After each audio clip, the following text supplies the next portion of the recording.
진실을 파헤칩니다. 진짜 뉴스와의 정면 승부. 신율의 뉴스 정면 승부.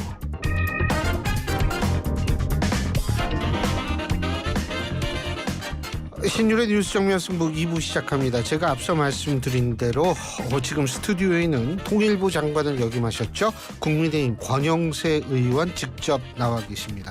안녕하십니까? 네, 안녕하세요. 예, 권영세입니다. 예, 불러주셔서 고맙습니다. 아유, 저희가 영광이죠. 네, 정면 승부를 해야 되는데 뭐 정면 승부 이렇게. 아유, 정치권에 계시면 다 정면 승부입니다. 그렇죠, 모든 게. 그렇죠. 요즘엔 더 그래지는 것 같아요. 요즘에는 21대하고 22대 전 더 심해질 거라고요. 글쎄요. 저도 뭐 정치를 우리 신 교수님 그렇죠. 잘 아시다시피 정치를 좀 오래 했는데 이제 점점 더 이렇게 거칠어지고 어려워지는 것 같아가지고 22대는 뭐 시작도 안 했는데 조금 걱정되는 부분이 틀림없이 있습니다. 그렇죠. 네. 사실 지금 민주당 같은 경우에는 21대는 여당으로 시작해서 야당으로 끝났는데 그렇죠. 22대에는 야당으로 시작하는 거기 때문에 네. 제가 제가 볼 때는 더 좀 상당히 강경한 입장들이 많이 나오지 않을까 이런 생각이 듭니다. 네, 뭐 이미 그 내부에 뭐 의장 선거라든지 네, 그렇죠. 뭐 원내대표 선거라든지 이런 뭐 선거에 뭐 추대를 했습니다마는 그 과정에서 벌써 22대가 굉장히 거친 그야말로 정면 승부만 있는 그렇죠. 그런 국회가 되지 않겠나 하는 걱정이 많이 있습니다. 사실은 협치라든지 타협이라든지 이런 건 기본인데 이제 그런 부분이 지금 부인을 당하고 있는 거 아니겠습니까? 의장도 중립이 아니라 거긴 뭐 분명히 한쪽으로 글쎄요. 해야 된다, 서야 된다 이런 얘기는 좀 우리 정치 그다음에 의회 더 나아가서 우리 대한민국 전체에 그 좀 걱정을 끼치는 문제다 이렇게 좀 우려를 하고 있습니다. 맞습니다. 일단 내일 윤석열 대통령이 이제 기자회견을 하지 않습니까? 네, 그렇죠. 이게 뭐 1년 9개월 만이라고 얘기를 하는데 어떻게 내일 조금 윤 대통령이 물론 뭐 어떤 사전 뭐 질문에 대한 인식도 없이 그냥 한다고 하는데 어떻게 보세요? 성공적으로 좀 끝날 수 있을까요? 저는 이런 기자회견을 가지는 것 자체가 그 상당한 부분 이 성공적이다. 그러니까 그 말씀이 뭐냐면 이 대단한 일로 평가받아야 마땅하다 이렇게 보고 있습니다. 물론 내는 말 그대로 프리스타일로 가니까 도대체 어떤 질문이 나올지 거기에 대해서 우리 대통령께서 어떤 식의 답변을 하실지에 대해서 뭐 지금 뭐 아무도 잘 모르겠지요. 그리고 이 대통령실에 있는 분들이야 무슨 뭐 예상 질문이라든가 이런 거에 대해서 뭐 준비를 하겠습니다만 워낙 또 대통령이 또 본인의 생각을 가지고 얘기하시는 분이라 되나 가지고 내일 저도 좀 이렇게 관심을 가지고 좀 볼 생각입니다. 그렇죠. 근데 뭐 장관님은 사실은 인수위 때부터 이제 윤석열 대통령을 잘 함께 일을 하셨기 때문에 스타일을 알고 계실 것 같은데 실제로 윤 대통령이 어떤 이 어려움이 있다라 그러면 자기를 적극적으로 거기에 극복하기 위해서 자기를 변화시키는 스타일이라고 판단하세요? 예, 단지 내일 답변 내용이 아니라 뭐 전반적으로. 예, 전반적으로. 왜냐하면 지지율이 지금 좀 낮잖아요.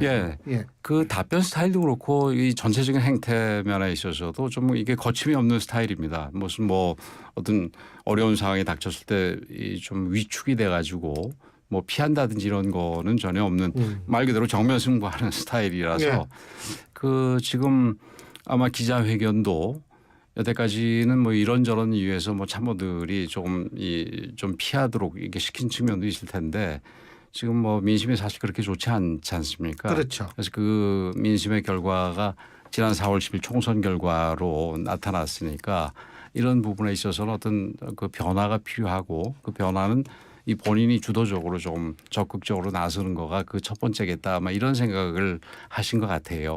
그래서 내일도 뭐 1시간 내에 지금 굉장히 복잡한 현안들이 많기 때문에 무슨 세세한 답변까지 다 나오지는 못하더라도 큰 방향에서는 뭐 거침없이 얘기가 나올 수 있을 거다 이렇게 예상을 하고 있습니다. 지금 민심이 나쁘다 이런 말씀하셨는데 그 민심을 잘 듣는다라는 취지에서 민정수석실을 부활했는데 제가 좀 궁금한 게 원래 그 민심은 지금 현재 시민사회수석실에서도 얼마든지 청취가 가능하지 않을까라는 생각도 하고 민심을 듣기 위해서는 사실은 검사 출신보다 물론 법조인 출신 장관님도 검사 출신보다는 뭐 시민사회 출신이라든지 언론인 출신이라든지 이런 쪽이 오히려 더 낫지 않을까라는 얘기가 나올 수도 있거든요. 어떻게 평가하십니까? 근데 그 신 교수님도 잘 아시다시피 시민사회 수석실 뭐 지금 시민사회 수석실을 지금 어떻게 할지는 잘 모르겠습니다. 아직 정해진 건 없는 것 같은데 시민사회 수석실이 어떤 그 이 민심을 청취하고 이런 기능보다는 시민사회하고의 어떤 리에종 이 연결 기능 정도를 여태까지 해왔던 거 아니겠습니까? 그래서 그러다 보니까 거기 말고 좀 다른 형태의 민심을 듣는 창구가 필요하다. 그리고 그 이제 과거 정권에서는 그런 역할들을 다 민정수석실에서 해왔다. 이런 부분에서 아마 민정수석실을 이 본인이 처음 공약했던 거하고는 좀 다르게 새롭게 만드는 것 같은데. 저는 그 한 가지 면을 좀 더 추가를 하고 싶은 게 이 소위 그러니까 법률 준수 문제, 컴플라이언스 왜 기업에서도 컴플라이언스가 있지 않습니까? 이제는 갈수록 컴플라이언스 부분이 굉장히 중요하다고 생각이 됩니다. 그래서 이 대통령이 무슨 결정을 내리든 이 민정에서 사실은 저기 민심을 청취하는 부분도 있지만 컴플라이언스 담당하는 법률 담당자하고 그다음에 정무적인 판단을 하는 정무수석은 반드시 들어가가지고 그게 경제가 됐건 산업이 됐건 이 정무적인 그 고려를 하고 또 법률적인 이 뭐라 그럴까요? 법률적인 그 점검을 하고 이럴 필요가 있다고 보여지고 그런 면에서 이 법률 전담을 하는 법률가가 수장으로 있는 그런 수석실은 반드시 필요하다고 생각이 됩니다. 그리고 이제 뭐 앞으로 이게 공직기강 비서관이 거기에 이제 소속이 되게 되니까 이 공직 감찰이라든가 이런 부분이 어떻게 되는지도 좀 이 사람들이 궁금해할 텐데 일정한 부분 이 산하 이 부처들의 법률 준수라든지 이 규정 준수 이런 부분에 대해서는 할 필요가 있다고 생각이 됩니다. 앞으로 그러니까 제가 그 이제 이 정부 첫 통일부 장관을 했습니다만 이 정권이 바뀌면서 여러 가지 이 과거 뭐 적폐로 인해서 수사를 받고 처벌이 되고 이런 일들이 많이 있었지 않습니까? 그러다 보니까 공직사회가 잘 움직이질 않습니다. 복지부동 비슷하게 그게 이제 뭐 그 공무원들만 나무랄 일은 아니라고 생각을 하는데 그런 부분에서 정확하게 법률적인 기준을 만들어주고 법률적인 기준에서 스크린해서 그 결과에 따라서 이거는 반드시 해야 될 의무가 있는 거다라는 부분을 제시를 해줄 필요가 있는데 그런 기능에서도 민정수석이 법률가가 수장으로 있는 민정수석실이 필요하다 이렇게 생각을 합니다.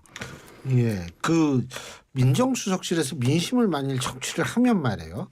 사실은 그게 청취해서 그치지 말고 제가 볼 때는 이 레드팀 같은 거를 만들어서 이게 상대가 어떻게 나올지 그 민심을 가지고 상대가 어떻게 나올지 이런 것도 사실 미리 좀 점검을 해야 되는데 레드팀 같은 게 그렇게 좀 없는 것 같아요. 제가 볼 때. 레드팀을 완전히 별개로 한 단위를 만드는 것보다는 이제 민정에서 민심을 청취를 하면은 그 민심들이 어떤 거는 무슨 뭐 예를 들어서 물가가 너무 비싸다 그러면 예를 들어서 경제 쪽이고 그다음에 뭐 연금 문제에 대해서 여러 가지 얘기들이 있으면 그것도 이제 복지라든지 사회 수석 쪽으로 담당하는 쪽에 이게 전파가 될 거 아니겠습니까? 그래서 거기에서 각 해당 이 수석실에서 나름대로 이 레드 팀을 만들어서 이쪽 논리와 저쪽 논리를 치열하게 한번 토론을 해보고 거기에서 이제 최종적으로 좋은 결론을 뽑아서 대통령한테 추천을 하거나 보고를 하거나 이런 형식이 되는 게 맞지 않겠나 이렇게 생각이 됩니다. 뭐 비서실이 하나가 있는데 레이팀 비서실이 또 있으면 물론 그런 거는 아니죠. 그런 거는 좀 좀 불필요할 것 같다는 생각이 드네요.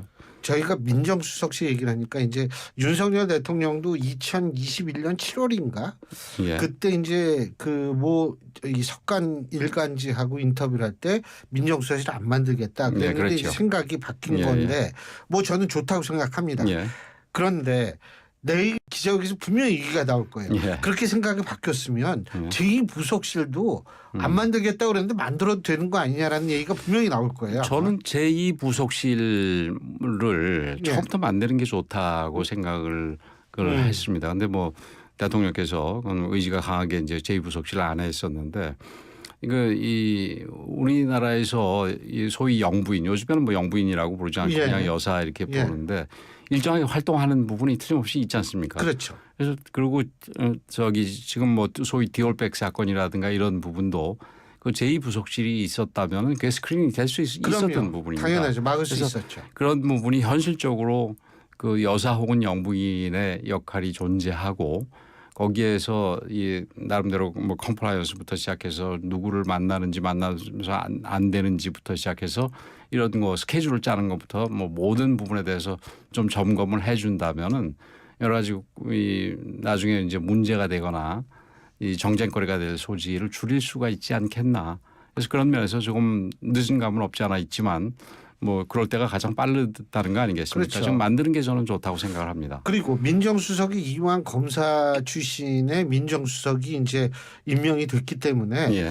지금 민심 청취만을 할 것이 아니고 원래 민정수석의 임무 중에는 대통령 친인척 관리도 포함이 되어 있잖아요. 예. 그러니까 그것도 지금 어차피 특별감찰관이 없으니까 예. 그런 기능도 좀 해가지고 이게 자꾸 이 국민들이 뭔가 불안하게 생각하는 걸 좀 이렇게 누를 필요가 있지 않을까라는 생각도 들거든요. 예, 뭐 좋은 말씀입니다. 예. 지금 뭐 이 공직기강 해당되는 데가 지금 뭐 현재로 비서한 그룹 중에서는 그렇죠. 공직기강 정도 예.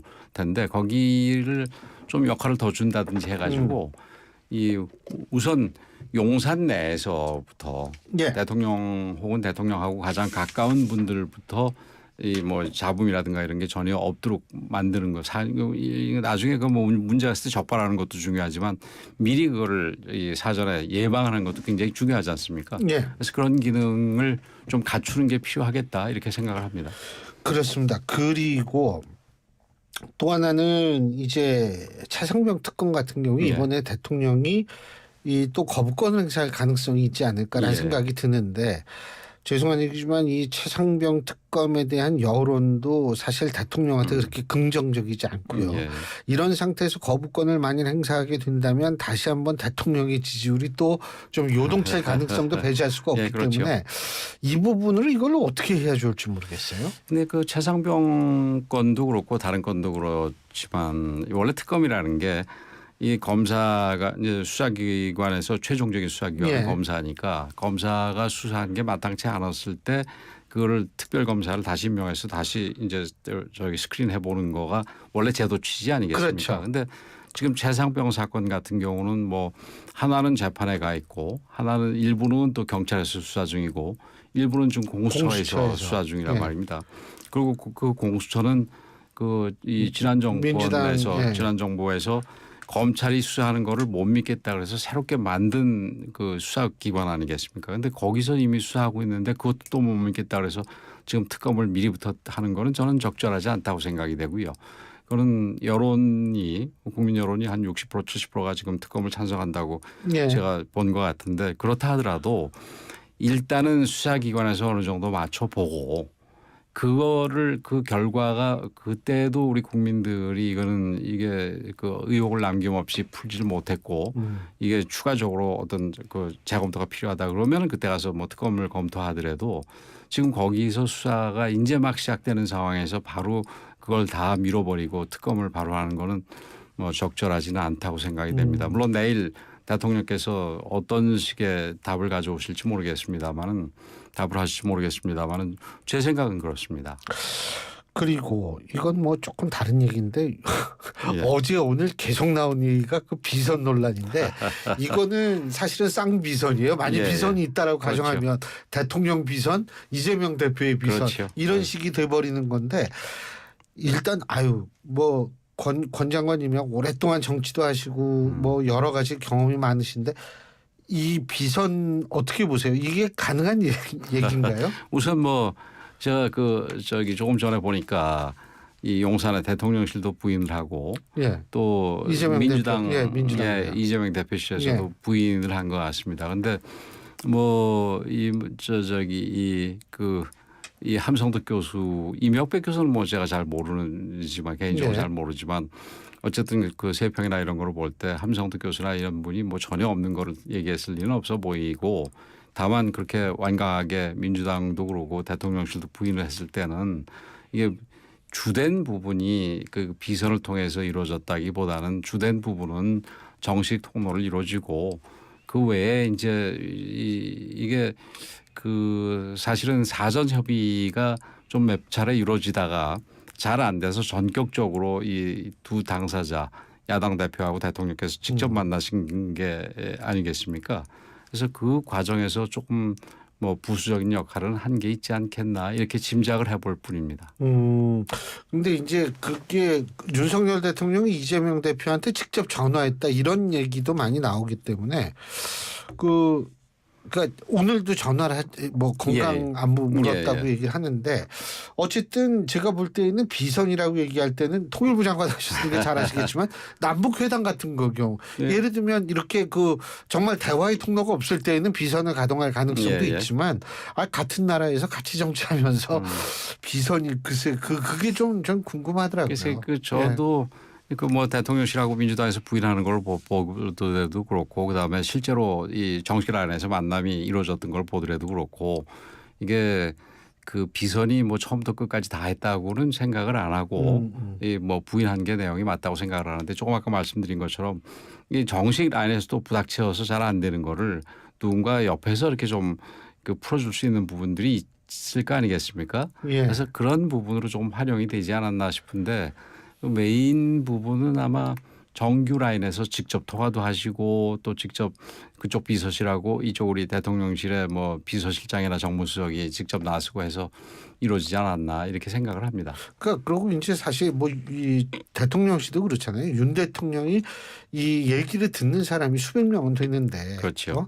그러니까 이게 왜 그러냐면 저희 프로그램에 정기적으로 하는 심평 변호사님께서도 메신저 역할을 했다라고 말씀을 하셨거든요. 그럼 이분도 사실은 그러니까 이게 역할한 사람이 많아요. 보면은 이런 식으로 되면. 근데 그렇기 때문에 사실 이런 일이 나오지 않았나 이런 생각이 드는데. 그렇죠. 그런 부분도 있을 겁니다. 이게 그 대통령 전화번호가 뭐 저도 약간의 책임이 있습니다만 공개되는 바람에 그 대통령 전화번호를 아는 사람들이 굉장히 많습니다. 근데 그 전화를 계속해서 쓰시니까 거기에 뭐 수없이 많은 분들이 문자를 보내오거나 뭐 다른 SNS를 보내거나 혹은 직접 전화하는 분들도 있을 텐데 그게 대통령이 다는 못 듣더라도 일부라도 이제 대응을 하셨을 경우에 그리고 결론이 그때 나온 거랑 뭐 비슷한 결론이 나오면은 다 본인이 역할을 내가 한 거 내 말 들었네 뭐 이렇게 생각하는 이렇게 거죠. 생각을 하실 수도 있겠죠. 자, 지금 국민의힘 말이에요. 예. 지금 국민의힘 같은 경우에 원래는 6말 7초라고 그랬거든요. 전당대회. 근데 황우여 비대위원장께서는 이걸 좀 뒤로 미루려고 하는 것 같아요.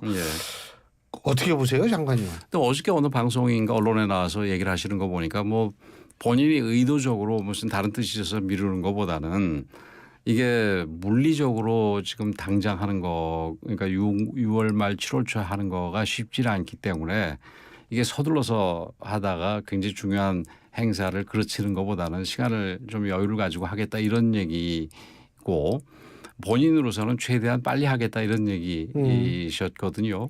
그래서 너무 이렇게 민감하게 뭐 당내에서 일부는 그 뭐 미루면 안 되고 저런 식으로 가면 틀렸고 뭐 이런 식의 비판도 벌써 나오는 것 같은데 그럴 것까지는 아니고 우리 그 신임 비대위원장이 좀 빨리 일을 할 수 있도록 우리 당에서 좀 도와주면은 생각보다 뭐 빨리 진행될 수 있지 않겠나 이렇게 생각이 됩니다. 그 뭐 황우여 비대위원장께서 무슨 다른 정책인 흑심을 가지고 지금 이 자리를 맡으신 것도 아니시잖아요, 그죠?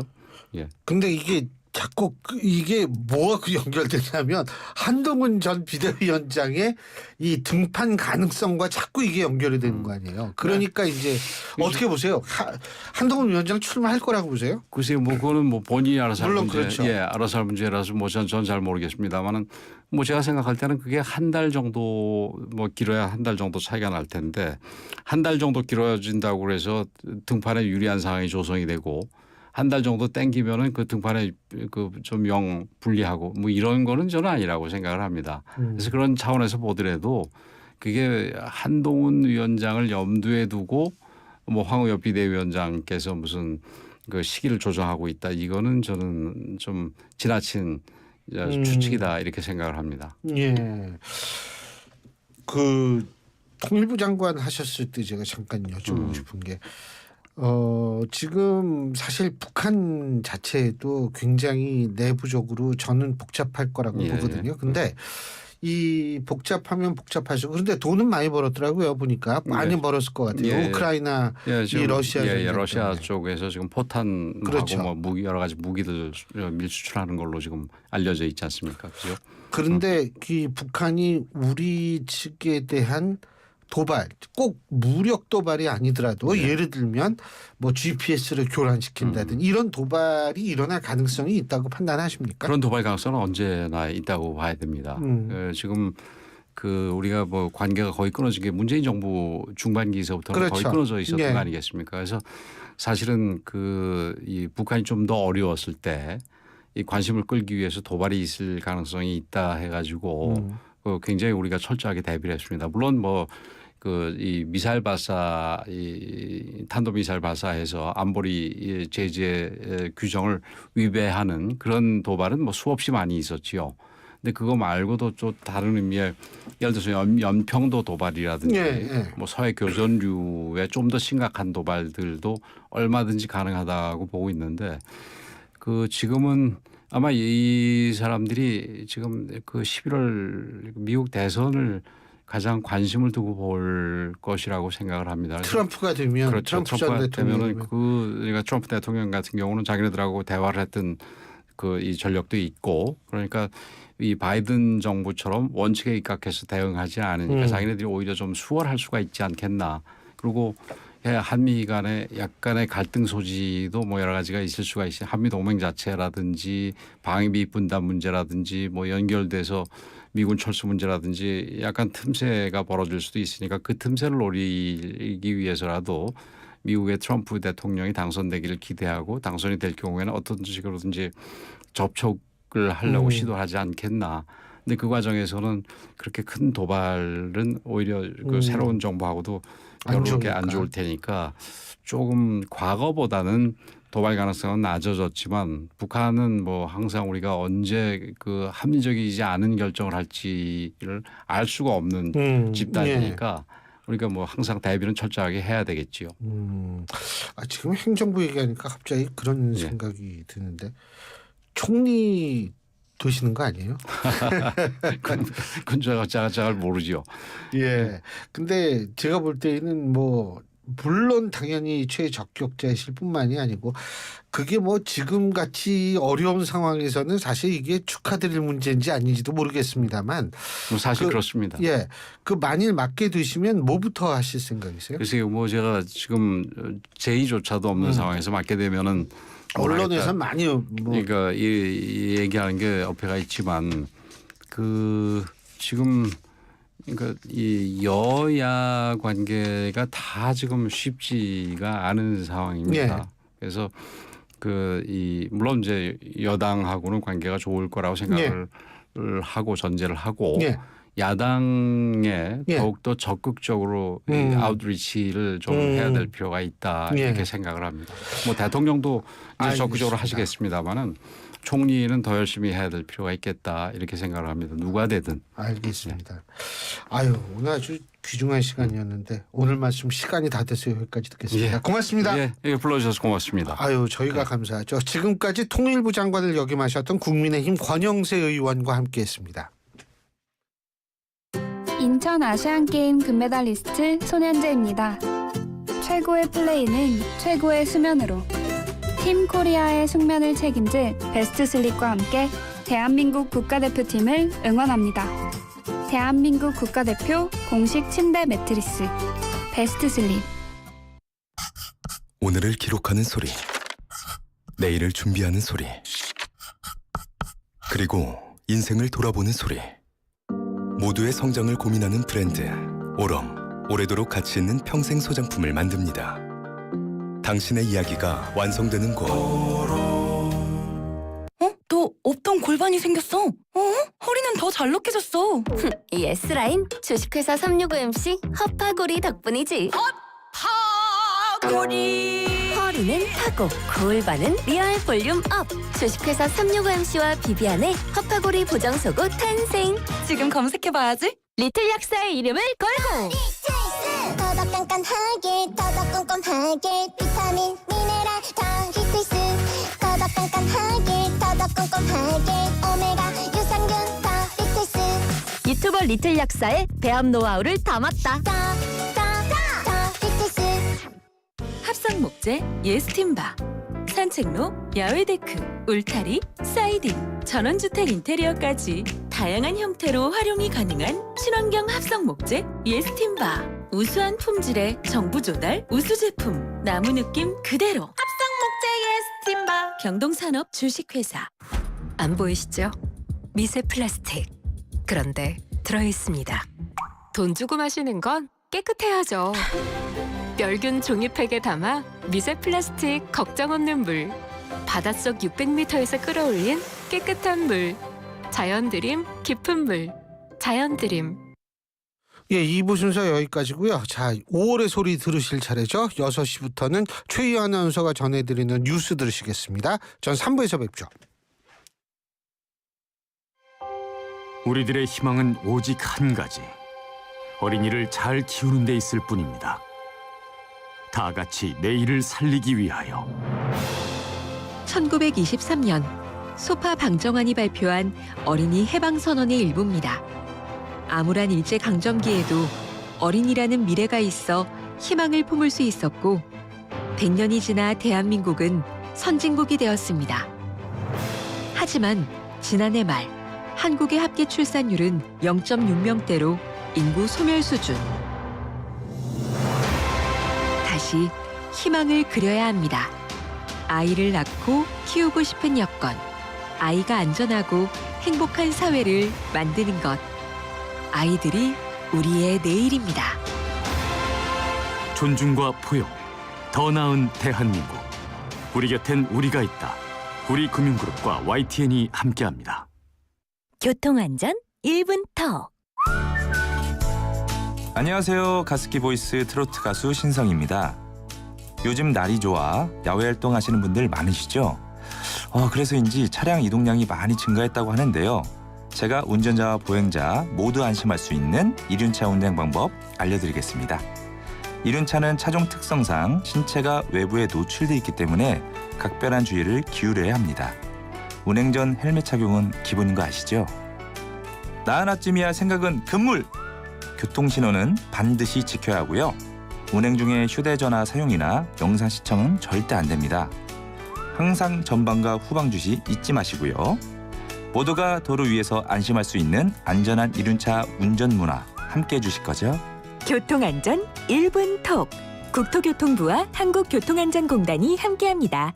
속도를 줄이면 사람이 보입니다. 안녕하십니까. 과학기술정보통신부 장관 이종호입니다. 1992년 우리나라 최초 인공위성인 우리별 1호에서 시작된 우주를 향한 도전이 발사체 누리호와 달 탐사선 다누리로 이어졌습니다. 2024년은 새롭게 문을 열은 우주항공청과 함께 대한민국이 5대 우주강국으로 더 높이 도약하는 원년이 될 것입니다. 5월 27일 시작되는 우주항공청의 담대한 도전을 함께 응원해 주시기 바랍니다. 이 캠페인은 과학기술정보통신부가 함께합니다. 5월 수원 연극축제 숲속의 파티가 여러분을 찾아갑니다. 거리예술 서커스, 연극, 공중극 등 총 21개의 국내외 작품들은 물론 플리마켓과 업사이클 체험까지 가능한 수원 연극축제. 5월 18일부터 19일까지 양일간 봄 기운 가득한 경기 상상 캠퍼스로 여러분을 초대합니다. 초록과 웃음이 가득한 숲속의 파티에서 완연한 봄의 기운을 만끽하세요. 수원을 새롭게, 시민을 빛나게 수원특례시가 함께합니다. 지금 시각은 5시 57분입니다. YTN News FM 삼성과 함께하는 YTN 라디오 57분 날씨와 교통정보입니다. 비온 뒤 맑음이라는 말이 제격인 날씨였습니다. 오랜만에 전국 하늘 파랗게 드러났는데요. 낮 기온은 어제와 비슷했지만 볕이 내리쬐면서 체감온도는 어제보다 높게 느껴졌습니다. 다만 이제 슬슬 쌀쌀해지고 있습니다. 현재 서울 18.9도, 대구 15.9도, 광주는 19.3도를 보입니다. 모레까지 맑겠고 토요일부터는 차차 흐려지면서 오후에는 중부지방부터 비가 시작됩니다. 밤에 전국으로 비가 확대될 전망입니다. 평소보다 밀리는 듯한데요. 사고 소식 먼저 전해드립니다.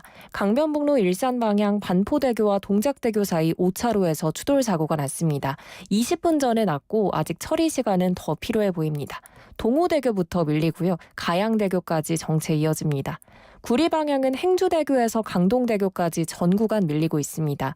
올림픽대로도 공항 방향 잠실대교에서 가양대교까지 정체고 하남 쪽은 행주대교에서 월드컵대교 구간, 원효대교에서 암사대교까지 밀립니다. 반포대교 조금 못 간 지점 4차로에는 고장난 차량을 처리하고 있습니다. 중앙고속도로 부산 방향 남안동 부근 1차로에서 사고 처리 중입니다. YTN 라디오 57분 날씨와 교통정보였습니다.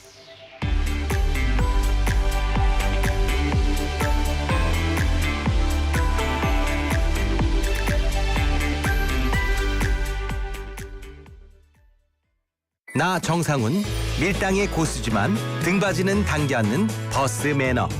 운동기구에 묻은 땀은 꼭 닦아주는 헬스장 매너. 주차할 땐 선을 넘지 않는 주차장 매너. 어디서든 매너 있게, 매력 있게. 공공 매너를 지켜주세요. 공익광고협의회. FM 94.5MHz YTN 뉴스 FM입니다. HLQV.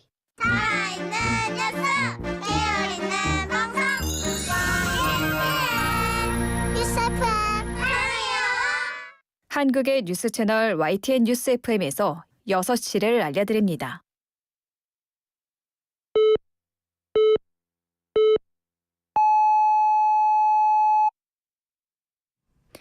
YTN 뉴스 FM 6시 뉴스입니다. 이 시간은 동아일보 제휴입니다. 더불어민주당 이재명 대표는 윤석열 대통령과 영수회담 성사 때 함성득 경기대 정치전문대학원장과 임혁백 전 민주당 공천관리위원장 등 물밑에서 역할을 한 별도의 인사들이 있었다는 언론 보도를 부인했습니다. 국회에서 기자들과 만난 이 대표는 관련 질문에 영수회담은 비서실장이 용산과 협의해서 진행한 게 전부라고 답했습니다.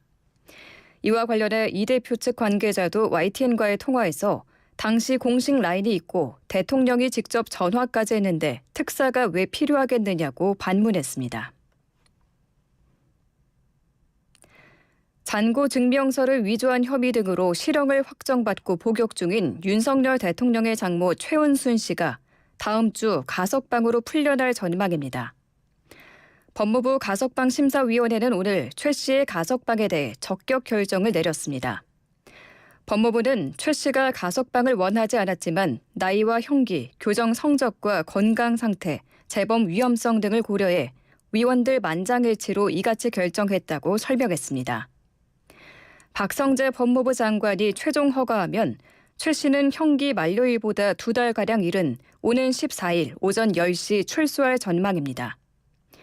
현행법상 유기징역을 선고받은 경우 형기의 3분의 1이 지나면 가석방될 수 있는데 지난해 7월 항소심에서 징역 1년을 선고받고 법정 구속된 최 씨도 이 기준을 충족해 가석방 심사 대상이 된 것으로 전해졌습니다.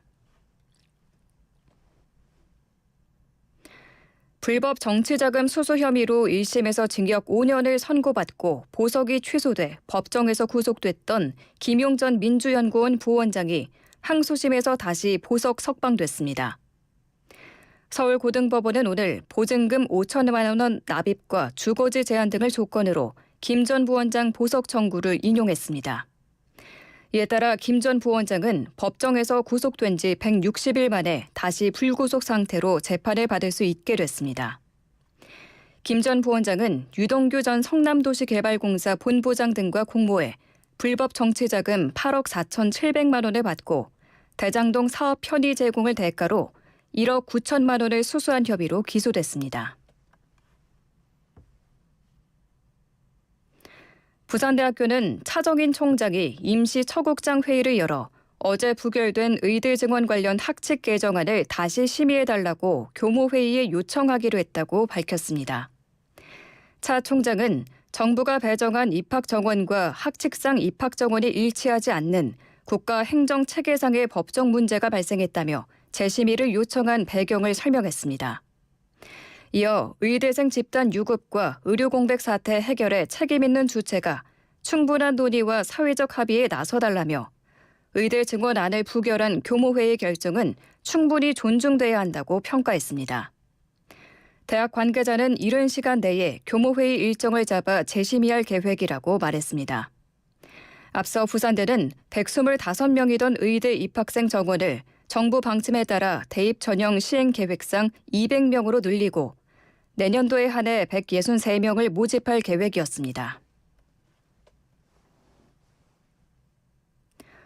이종호 과학기술정보통신부 장관이 올해 늘어난 신규 과제 예산을 조속히 집행하고 내년도 예산 또한 대폭 확대해 나가겠다고 밝혔습니다. 이 장관은 취임 2주년 기자간담회에서 작년 R&D 예산 효율화 과정에서 과학기술계와의 소통에 아쉬움이 있었다며 이같이 밝혔습니다. 이 장관은 구체적인 R&D 예산 증액 규모에 대해서는 말을 아꼈고 대신 정부 R&D가 투명하고 공정하게 이루어진다고 연구자들의 피부로 느낄 수 있도록 제도 개선에 주안점을 두고 있다고 설명했습니다.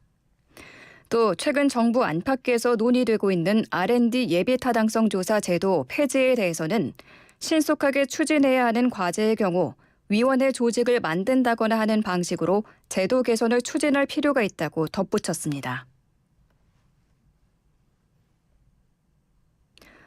어두어 민희진 대표가 하이브를 상대로 낸 의결권 행사금지 가처분 신청의 첫 신문이 다음 주 열립니다. 서울중앙지방법원은 오는 17일 민 대표가 하이브를 상대로 의결권 행사를 금지해달라며 낸 가처분 사건의 첫 신문을 진행합니다. 지난달 25일 하이브는 내부 감사 결과 민희진 대표가 경영권 탈취 계획을 수립했다는 물증을 확보했다며 서울 용산경찰서에 민 대표 등을 업무상 배임 혐의로 고발했습니다. 이어 민 대표를 포함한 어도어 경영진을 교체하기 위해 임시주총 소집도 요구했습니다. 민 대표 측은 이러한 요구가 주주 간 계약 위반이라며 하이브가 민 대표 해임 안건에 대해 찬성 의결권을 행사해서는 안 된다는 취지로 가처분을 신청했습니다. 끝으로 날씨입니다. 오늘은 맑은 날씨를 보이고 있는데요. 하늘도 파랗고 공기 질도 깨끗합니다.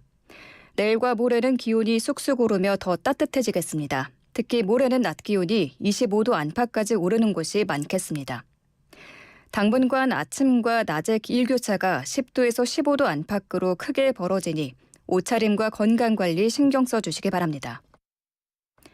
내일 아침 기온은 오늘보다 높겠습니다. 서울과 강릉 11도, 울산 7도 보이겠습니다. 한낮 기온도 오늘보다 오릅니다. 서울 22도, 강릉 27도, 대구 25도가 예상됩니다. 주말에는 또다시 전국에 비가 내리겠습니다. 서울 지역 현재 기온 21도, 습도는 42%입니다. 아나운서 최유였습니다.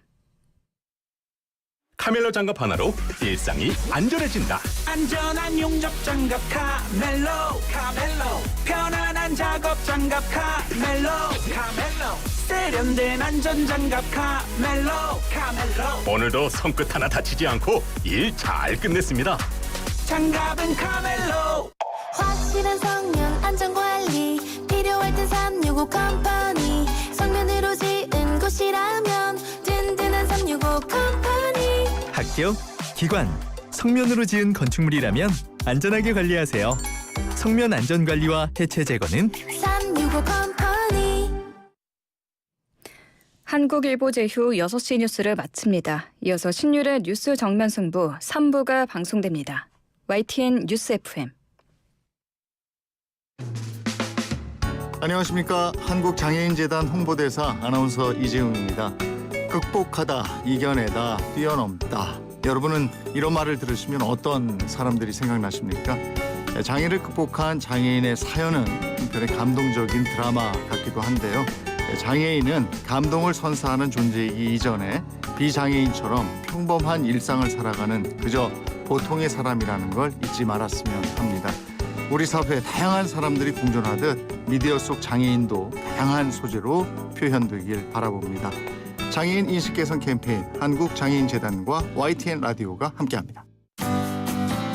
경기도의회 의장 염종현입니다.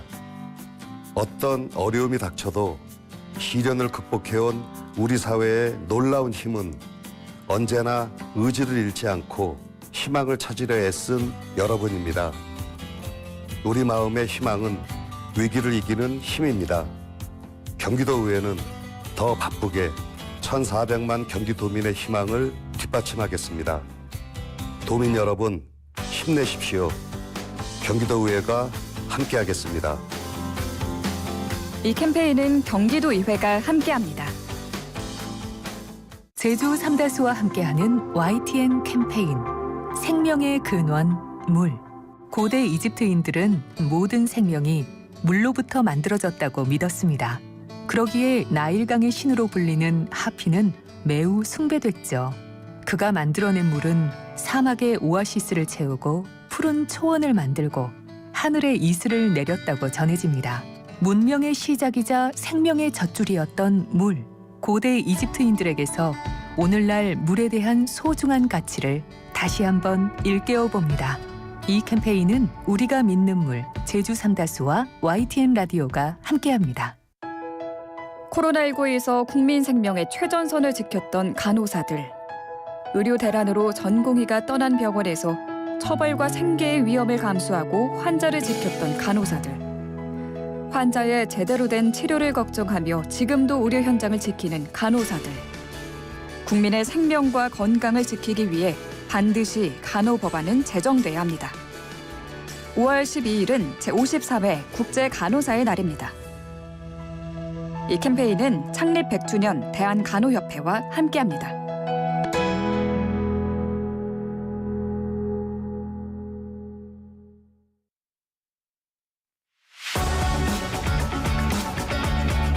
치우치지 않은 공정함에 깊이 있는 분석을 더했습니다. 신율의 뉴스 정면 승부.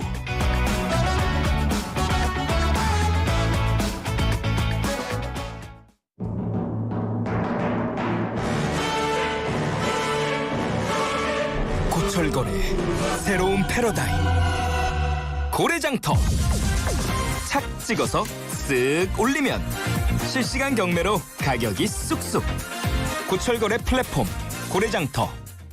크리네어 테크. 크리네어 테크 집중기. 주물 작업, 연마 작업, 페인트 작업. 분진가스, 냄새, 연기 작업장 분진. 이 세상에 못 없애는 분진이 어딨어. 크리네어 테크 기술력이 끝내줍니다. 크리네어 테크. 크리네어 테크 집중기. 당신은 아마 아직 모를 거야. 장기 렌트 숨은 강자. 아마존 아마 믿지 못할 거야. 합리적인 이 가격을. 아마존 장기 렌트의 숨은 강자 홈페이지에서 실시간으로 확인해보세요. 아마존카. 모든 인쇄 가능한 성원에드피아. 온라인 주문 간편한 성원에드피아. 누구든지 어디서나 쉽고 빠르게 인쇄의 유토피아 성원에드피아. 여름에는 부채 판촉물. 다양한 부채 역시 성원에드피아. 일상 속 광고 모니터, 키오스크, 전광판 이 모든 게 디지털 사이니지라는 사실 알고 계셨나요? 다양한 정보와 광고 콘텐츠를 전하는 디지털 사이니지는 시스메이트. 조달청 나라장터 종합쇼핑몰 6년 연속 매출 1위. 삼성전자 공식 스타 파트너 시스메이트와 함께하세요. 검색창에 시스메이트 2017년부터 2022년 기준.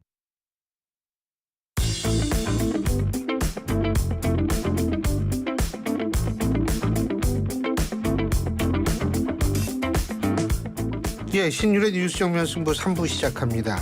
오늘 3부 여러분이 가장 기다리는 시간이시죠. 대한민국 최고의 정치 분석가 엄경영 시대정신연구소장과 함께하는 엄경영의 축인데요.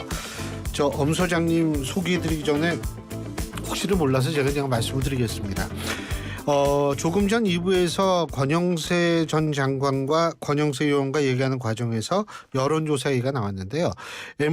그 여론조사 엠브레인 퍼블릭, 케이스테 리서치, 코리아 리서치, 한국 리서치가 지난달 29일부터 1일 사흘간 전국 18세 이상 1,000명을 대상으로 전화 면접 조사를 한 여론조사임을 말씀드립니다. 자세한 사항은 중앙선거 여론조사심의위원회 홈페이지를 참조하시면 되겠습니다. 자, 엄경영 시대정신연구소장 나와 계십니다. 어서 오십시오. 안녕하세요. 내일 이제 기자회견이네요. 내일 10시부터죠. 네, 그렇습니다. 이걸 봐야 되는데 제가 못 봐요. 수업 때문에. 제가 대신 보고 말씀드릴게요. 꼭 그렇게 해주셔야 돼요. 네.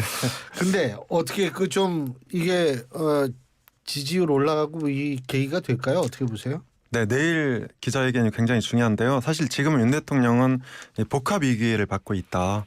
그래서 아까 소개해주신 여론조사에서도 지금 그 전체 여론조사 지지율 확 빠져 있잖아요. 27%입니다. 네. 좀 전에 제가 지금 말씀드린 네. 근데 문제는 여기서 이제 그러니까 전체 지지율 빠진 게 첫 번째 위기고 두 번째 위기는 보수층에서도 부정평가가 굉장히 높다.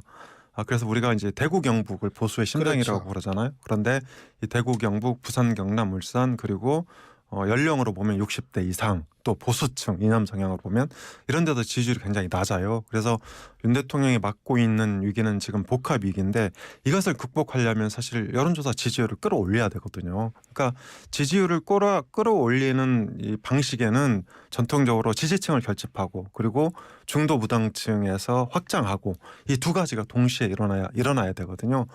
그런데 지금 극단적인 여소야대 분위기에서 지지율을 끌어올리지 못하면 국정 동력을 확보하기가 쉽지가 않다 이렇게 볼 수 있을 것 같고요. 그리고 내일 기자회견은 그동안 이제 그 윤석열 대통령이 종종 기자들과 일문일답을 하거나 신년 대담을 하거나 이런 데서 여러 차례 이제 국민과 직접 소통의 장을 마련을 했는데 여기서 늘 재미를 못 봤어요. 그래서 저는 내일 기자회견에서 3대 키워드가 필요하다.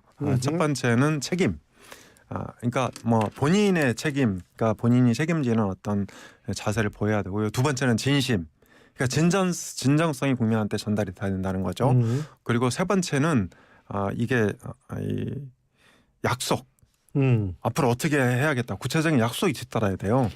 특히 이 책임 부분에서는 윤 대통령이 그동안 이제 이 본인의 책임에 대해서는 조금 두루뭉술하게 언급을 하고 이를테면 이제 디테일이 부족하다든지 내지는 이 국민한테 진정성이 전달이 안 됐다든지 또 홍보가 부족했다든지 이렇게 해서 비판을 많이 샀어요. 그래서 내일은 이런 3대 키워드가 철저하게 지켜지면 저는 국정 동력을 회복할 수 있는 여론조사 지지율 반등으로 이어질 거다 그렇게 전망하고 있습니다.